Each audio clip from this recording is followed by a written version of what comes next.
Un rappel de ce que nous avons vu en quatrième. On a ici un grand triangle ABC. J'ai placé un point M sur AB, un point N sur AC, tel que MN, les droites MN et BC soient parallèles. Dans ces conditions, nous avons vu que les côtés correspondants du petit triangle et du grand triangle étaient proportionnels. Vous vous souvenez? C'est ce qu'on avait appelé le théorème de Thalès. AB sur AM, c'est rien d'autre que le coefficient de proportionnalité, c'est égal à AC sur AN, c'est égal à BC sur MN. Mettez toujours votre stylo d'abord sur le sommet commun aux deux triangles et vous démarrez. Grand sur petit égale grand sur petit égale grand sur petit. Vous pouvez aussi démarrer de AM. AM sur AB, petit sur grand, égale AN sur AC, égale MN sur BC. On va pouvoir étendre le théorème de Thalès au-delà du triangle. Là, je prends deux droites sécantes, elles sont sécantes en A. Je trace ici une droite qui va couper les deux premières, en B ici, et en C. Vous reconnaissez déjà, bien sûr, ici un triangle ABC. On trace là, parallèle ABC, qui va passer par un point M que je place, par exemple, ici. Vous vous souvenez, équerre, règle pour tracer une parallèle. La voici. Eh bien, vous reconnaissez sûrement la configuration tout à l'heure. On a notre grand triangle, notre petit triangle. Et qu'est-ce qu'on peut dire à ce moment-là? On met toujours son doigt sur le point d'intersection des deux droites ici. AB sur AM égale AC sur AN égale BC sur MN. Toujours en démarrant avec son doigt ici sur le point d'intersection. Voyons ces quelques exemples. J'ai à chaque fois ici ce qu'on appelle une configuration de Thalès, c'est-à-dire une situation où je peux appliquer le théorème de Thalès. Ici, IF est parallèle à G, vous connaissez les deux triangles. Qu'est-ce qu'on peut écrire? On met toujours son doigt sur le sommet commun de triangle. EH sur EI, grand sur petit, égale EG sur EF, égale AG sur IF. Voilà ici une autre configuration de Thalès. Je mets mon doigt ou mon stylo sur le sommet commun aux deux triangles. Qu'est-ce que j'ai? Allez, je vais démarrer par le plus petit côté. PN sur PM égale PO sur PL égale ON sur LM. Petit sur grand égale petit sur grand égale petit sur grand. Voyons le dernier cas. Je mets mon doigt sur R. RT sur RS égale RV sur RU égale VT sur US. J'ai commencé par le plus grand à chaque fois.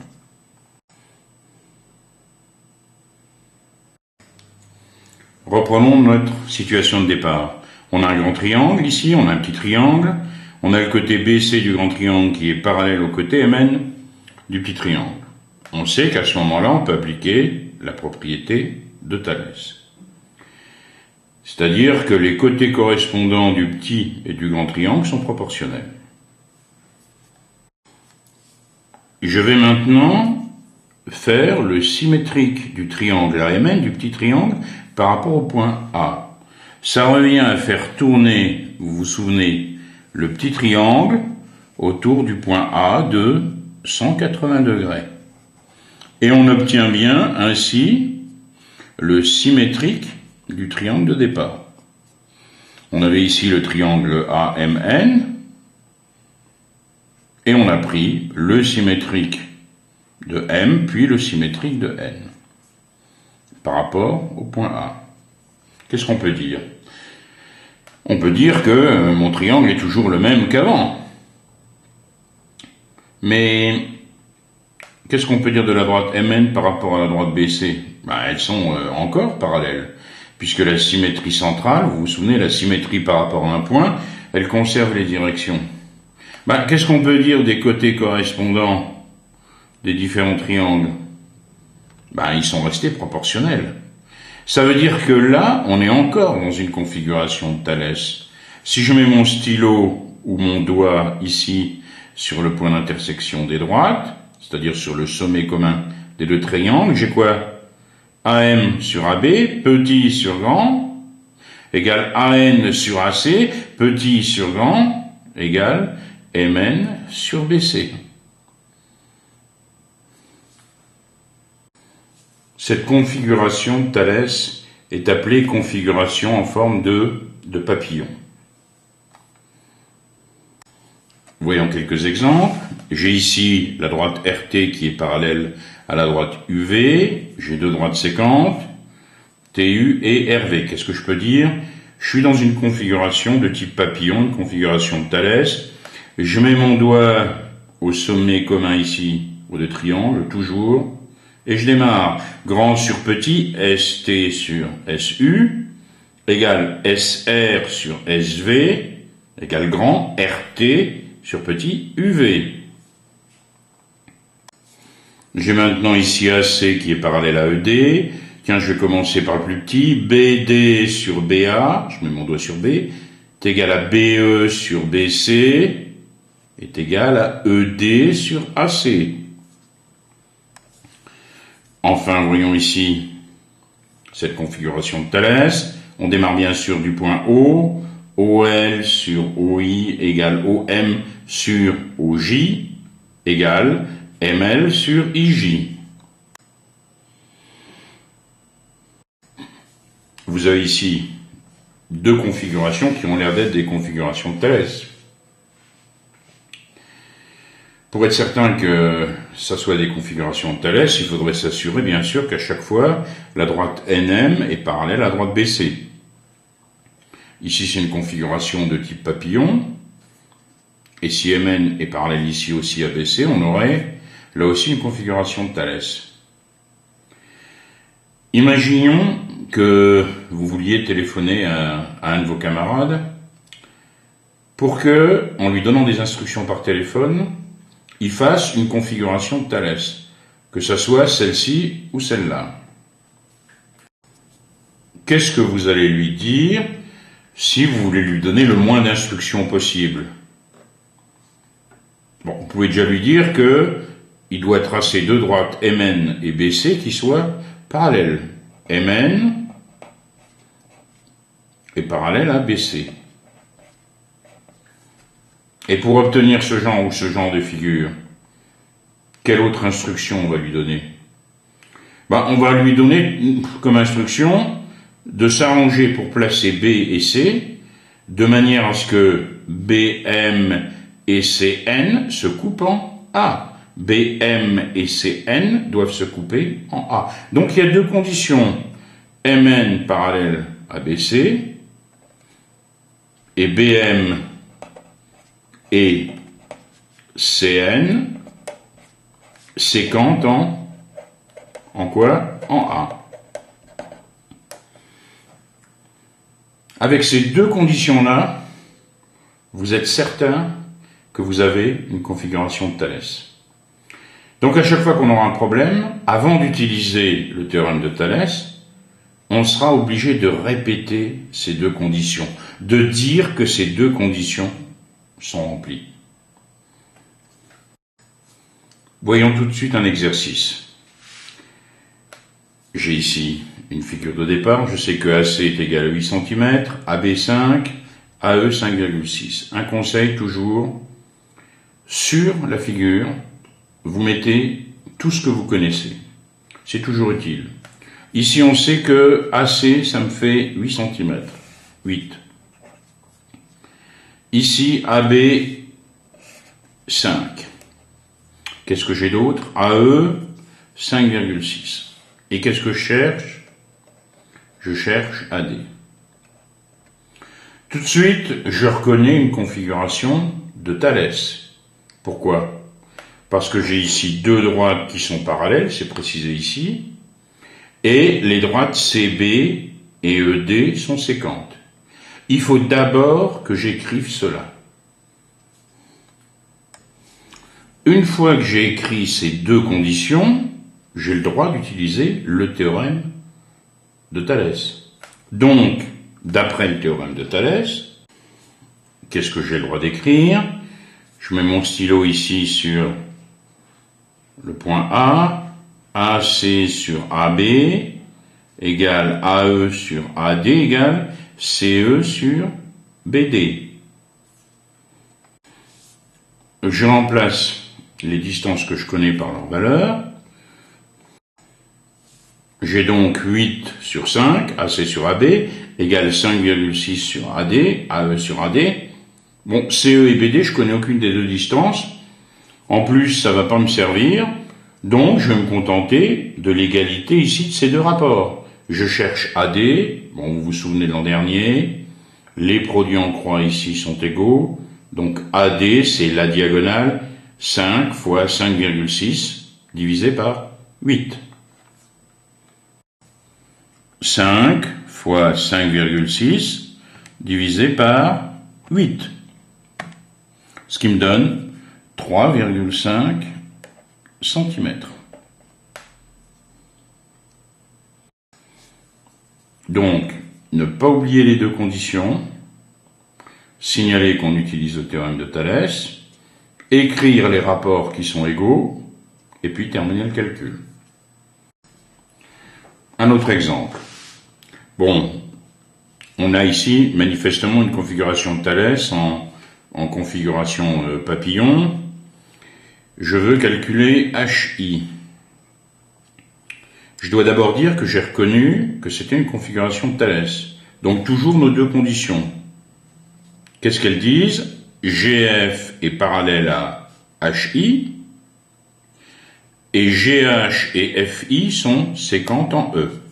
Je l'écris. Je suis dans les bonnes conditions pour pouvoir appliquer le théorème de Thalès. Je l'écris. Donc, d'après le théorème de Thalès, qu'est-ce qu'on a? On pose son stylo sur le point E. EG sur EH égale EF sur EI égale FG sur HI. Je remplace par les valeurs que je connais. On a donc EG sur EH, c'est-à-dire 4 sur 2,8. Est égal à quoi? EF sur EI.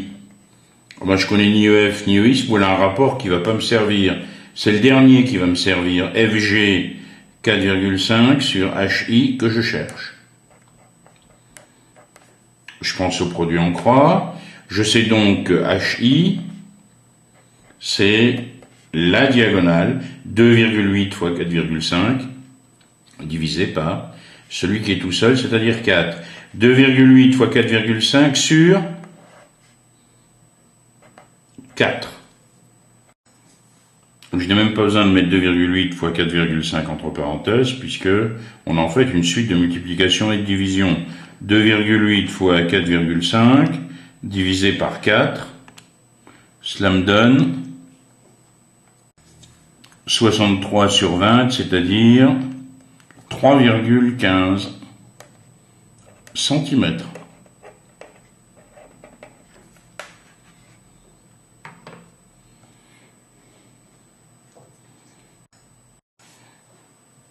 Voyons maintenant autre chose. Je pars de deux droites ici qui sont séquentes. Et puis, je vais m'arranger pour placer des points sur chaque droite pour que le théorème de Thalès marche. C'est-à-dire, je vais placer 2 points ici. On va prendre par exemple comme rapport 3. Donc ici, je prends 9 cm. Je vais l'appeler par exemple le point C. Et puis, pour qu'il y ait un rapport de 3, je vais prendre ici combien? 3 cm. Donc je vais avoir ici N par exemple. AC sur AN, ça fait 3. Je fais pareil de l'autre côté. Donc je prends ici 2. Et pour que j'ai un rapport de 3, 2 fois 3, 6. Et puis je vais l'appeler B celui-ci. suis dans une situation où Thalès fonctionne. AC sur AN, 9 sur 3, c'est bien AB sur AM, 6 sur 2. Et je m'aperçois alors que les deux droites, et c'est pas une surprise, je suis sûr que vous y pensiez, BC et MN sont comment? Elles sont parallèles. Donc ça veut dire que si, dans cette situation, et il faudra bien qu'on la précise, si Thalès, il fonctionne, on est certain que les deux droites sont parallèles. C'est ce qu'on appelle la réciproque du théorème de Pythagore. Si j'arrive à montrer que le théorème de Thalès fonctionne, à ce moment-là, forcément les deux droites MN et BC sont parallèles. Voilà, j'ai ici une figure, deux droites séquentes, démontrer que EH est parallèle à FG. Bon, je reporte tout de suite sur la figure tous les renseignements que j'ai. OE 3 cm, OH 2, OF 7,5, et puis OG 5 cm. Bon.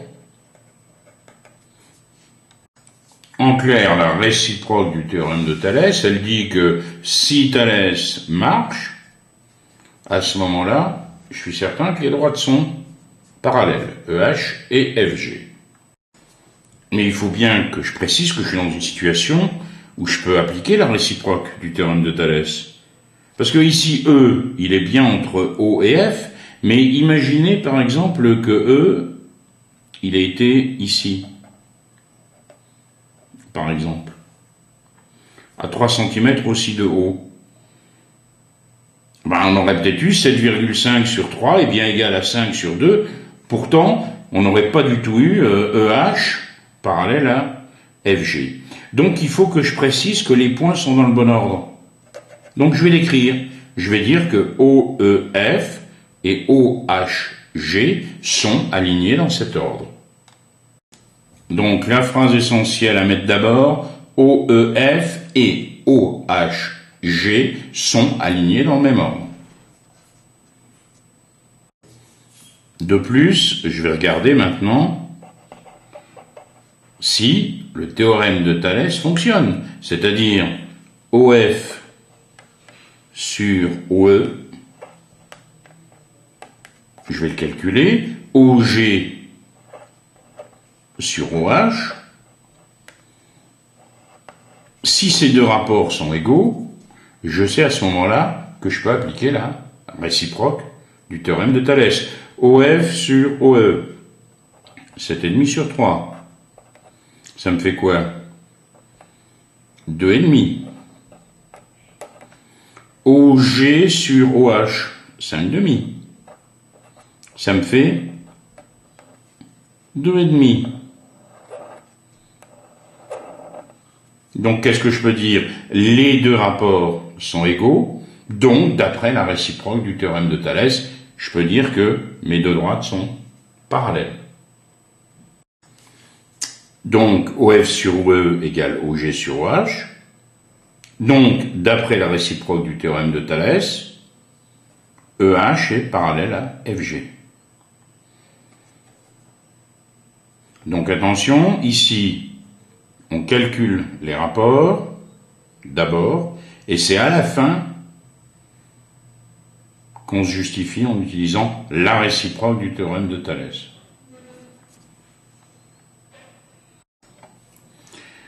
Ici, je suis dans une configuration, bien sûr, de Thalès.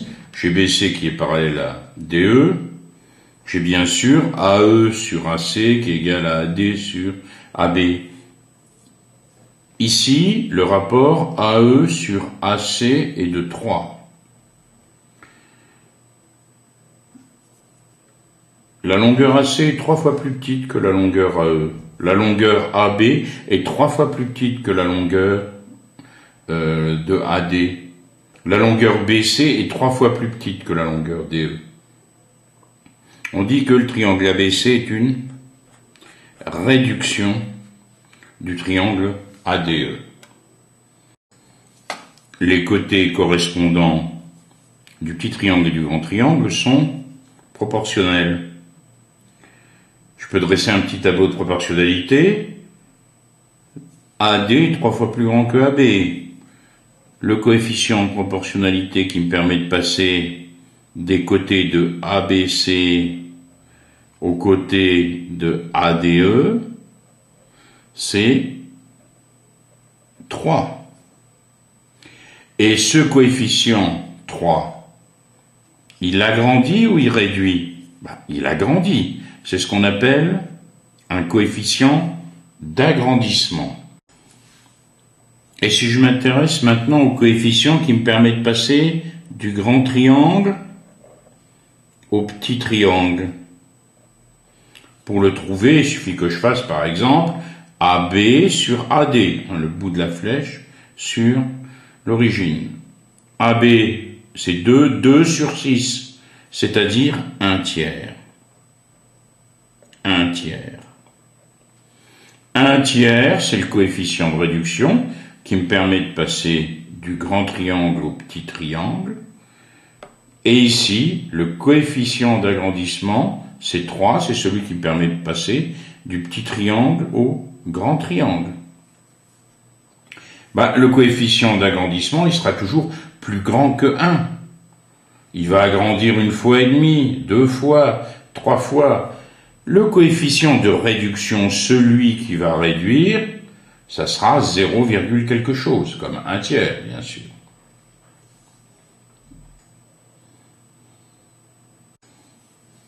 Maintenant, regardez bien la figure.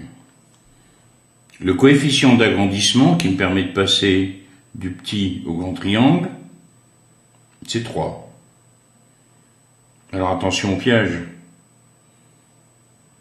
Est-ce que si vous pensez en termes de surface, est-ce que vous pensez que le grand triangle, il est 3 fois plus grand que le petit triangle? Est-ce que la surface du grand triangle est 3 fois celle du petit triangle? Manifestement, non.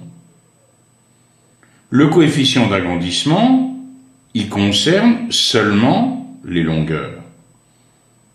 La longueur AE est 3 fois plus grande que AC. La longueur DE est 3 fois plus grande que BC. Utilisons GeoGebra pour mieux comprendre. Vous voyez ici ce petit carré de 3 cm. J'ai fait un agrandissement de ce petit carré. J'ai obtenu ce grand carré de côté 12 cm. Quel est le coefficient d'agrandissement que j'ai employé? C'est 4. 3 fois 4 égale 12. Le côté du grand carré, c'est 4 fois le côté du petit carré. Mais pour autant, est-ce que je peux dire que le grand carré est 4 fois plus grand que le petit carré? Ça dépend de quoi je parle.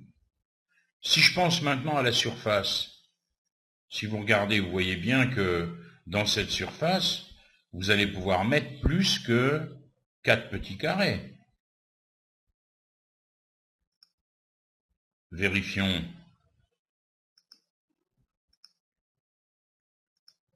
On peut mettre 1, 2, 3, 4, 4 fois 4, on peut mettre 16 petits carrés. C'est-à-dire que le coefficient qui me permet de passer de la surface du petit carré à la surface du grand carré, c'est 16, c'est-à-dire 4 au carré. Le coefficient d'agrandissement, il est bien de 4. Toutes les longueurs sont multipliées par 4. Mais si vous voulez passer de l'aire du petit carré à l'aire du grand carré, il faudra multiplier par 4 au carré. Donc si nous reprenons la situation que nous avions, on sait que le rapport d'agrandissement, le coefficient d'agrandissement qui me permet de passer du petit triangle au grand triangle, ici c'est 3. Mais attention, l'aire du grand triangle, elle sera 9 fois plus grande que l'aire du petit triangle, c'est-à-dire 3 au carré.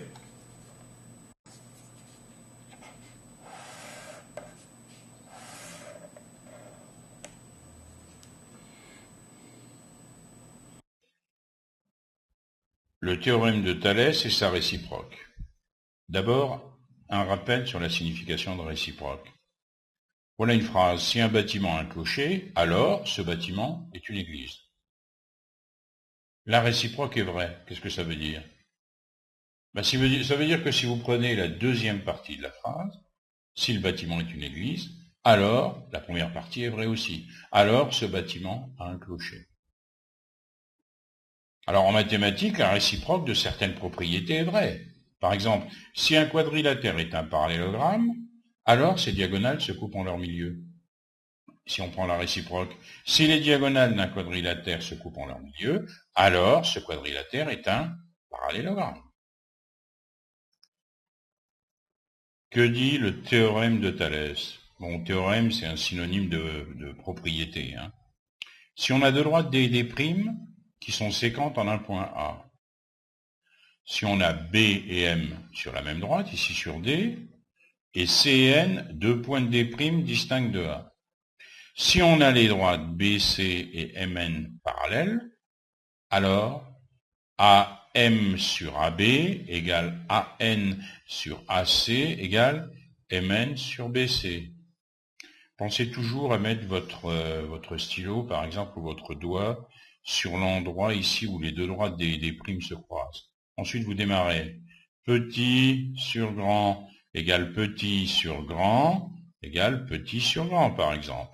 Mais vous pouvez démarrer aussi par grand AB sur petit AM égale grand AC sur AN égale BC sur MN.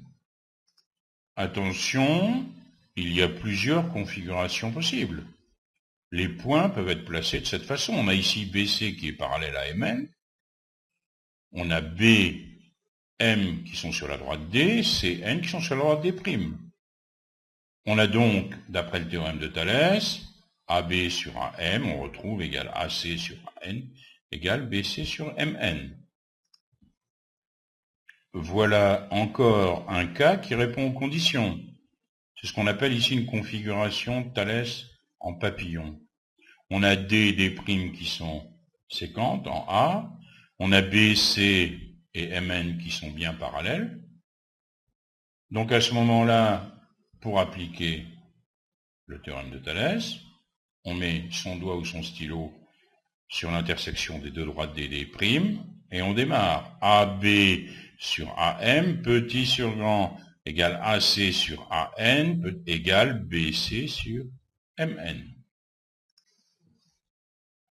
Regardons bien cet exercice. Sur la figure ci-contre, on a AB qui est parallèle à CD.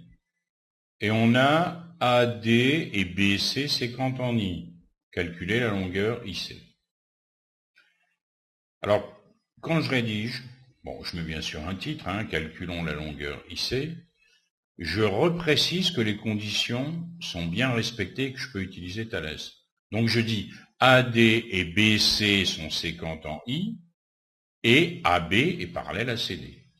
À ce moment-là, donc, je peux appliquer le théorème de Thalès. J'écris ensuite donc l'égalité des trois rapports. Je démarre toujours du point I. IA sur ID égale IB sur IC égale AB sur CD. Je remplace par les valeurs que je connais. 4 sixièmes égale 5 sur IC égale AB sur CD. Et je m'aperçois qu'il n'y a que deux rapports qui vont m'intéresser. 4 sur 6 égale 5 sur IC. Et pour trouver IC, comment je fais? J'utilise les produits en croix. L'égalité des produits en croix, vous vous souvenez, 4 fois IC, c'est égal à 6 fois 5. Donc IC, c'est la diagonale 5 fois 6 divisé par 4. La diagonale divisée par 4. Voyons maintenant une conséquence importante de la propriété de Thalès, ou du théorème de Thalès.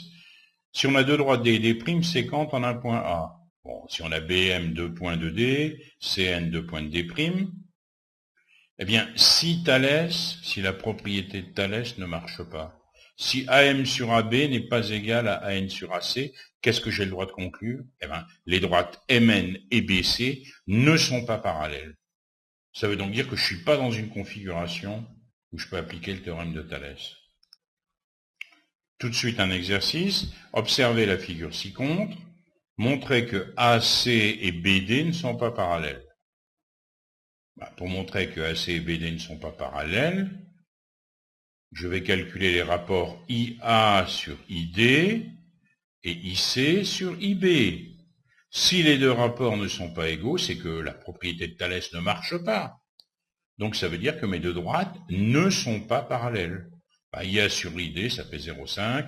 IC sur IB, ça me fait 0,6. Donc IA sur ID est différent de IC sur IB. Donc les droites AC et BD ne sont pas parallèles. Réciproque du théorème de Thalès.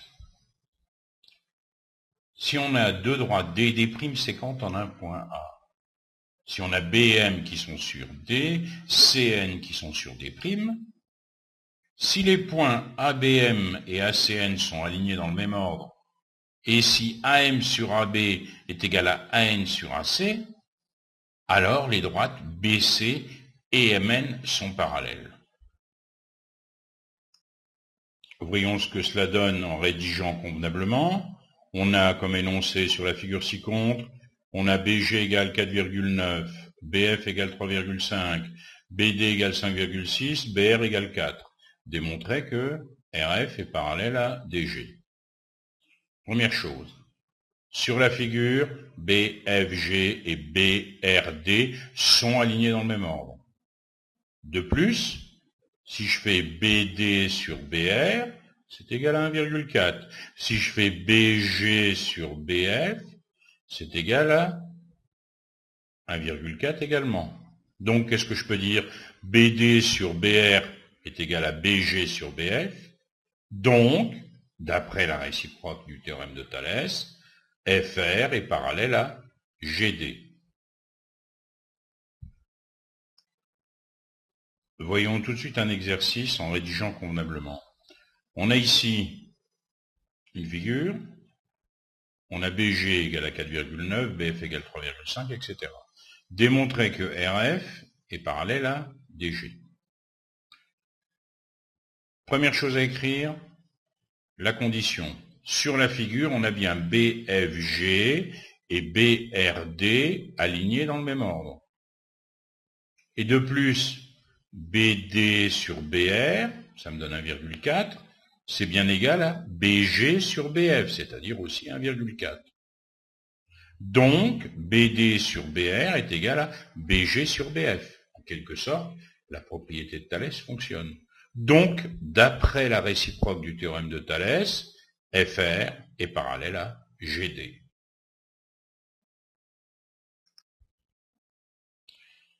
Agrandissement, réduction. Quand on multiplie par un nombre K toutes les longueurs d'une figure, on obtient un agrandissement de la figure. Si K est plus grand que 1.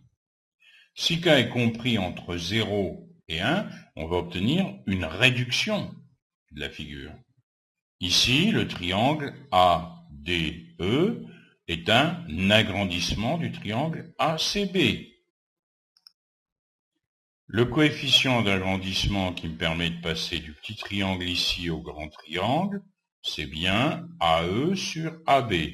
Ici, c'est égal à 3, 9 sur 3. C'est égal aussi, bien sûr, à AD sur AC. Le coefficient d'agrandissement, il va marcher avec toutes les longueurs. C'est égal à DE sur CB. Le triangle ABC, bien sûr, c'est une réduction du triangle ADE. Le coefficient de réduction qui me permet de passer du grand triangle au petit triangle, c'est le rapport AB sur AE, c'est-à-dire 3 sur 9, c'est-à-dire 1 tiers, ou AC sur AD, ou BC sur DE. Propriété, dans un agrandissement ou une réduction, les mesures des angles sont conservées. En conséquence, la perpendicularité et le parallélisme sont conservés. Regardons bien notre exemple. ACB, l'angle ACB est égal à l'angle ADE. Il est conservé. Ici, on avait CB perpendiculaire à BA. Eh bien, on a DE perpendiculaire à EB. Le parallélisme est conservé. Ici, j'ai G qui est le milieu de AB, H qui est le milieu de BC. Vous vous souvenez? Le côté qui joint ici les milieux de deux côtés est parallèle au troisième côté. Donc GH est parallèle à AC. Pour les mêmes raisons, IJ est parallèle à CD. Et IJ est bien l'agrandissement, ici, de GH. Donc l'agrandissement ou la réduction conserve le parallélisme. Attention à cette propriété très importante. Dans un agrandissement ou une réduction de rapport K, l'aire de la surface est multiplié par K au carré, et le volume d'un solide est multiplié par K au cube. Reprenons notre exemple. On va prendre ici ce carré comme unité d'aire. Vous vous rappelez que le coefficient d'agrandissement est de 3. Or, si vous regardez la surface représentée par ADE, qui est l'agrandissement, elle est manifestement plus grande que 3 fois la surface du triangle ABC. En fait, l'aire de ADE, c'est 3 au carré multiplié par l'aire de ABC, le coefficient au carré. Donc c'est 9 fois plus grand que l'aire de ABC. Et ici, l'aire de ADE serait égale à 13,5 unités d'aire. Regardez bien ici ces deux solides. Le solide en rouge est un agrandissement du solide en bleu. Et le coefficient d'agrandissement est de 3. Ici, on avait 2, on se retrouve ici avec 6. Ici, la profondeur était de 1, elle est maintenant de 3. 1 fois 3, 3. Eh bien, le coefficient d'agrandissement est de 3, mais le volume ici du solide rouge n'est pas 3 fois plus grand que le volume en bleu. Il est en fait 27 fois plus grand. En effet, le volume V', c'est égal au volume V multiplié par 3 au cube. 3 fois 3 fois 3, c'est-à-dire 27.